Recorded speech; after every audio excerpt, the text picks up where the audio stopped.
Hey, I'm Mindy Kinnis. This is the Daily Rage. Let's take a look at the NASDAQ futures. There were some nice moves today, a really nice V bottom. So you could have made money either way, to the downside or to the upside. But overall, it had a pretty decent recovery on the daily time frame.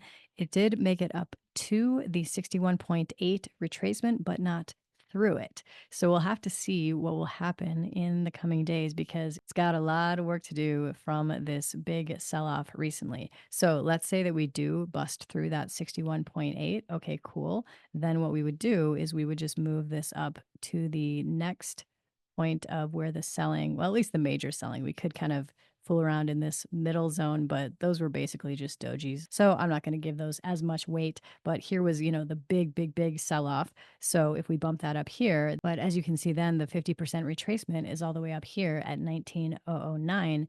And to get above and beyond that 61.8 range would be actually out of the daily cloud to the top side. So then we'd be in pretty good shape to continue on up. But until that, I would be watching this very carefully because we can have a really nice green day like today. And then maybe tomorrow we find out that it's just a dead cat bounce and it just continues lower. So that's what I'll be paying attention to in the days to come. I'm Mindy Kinnis. Thanks so much for watching.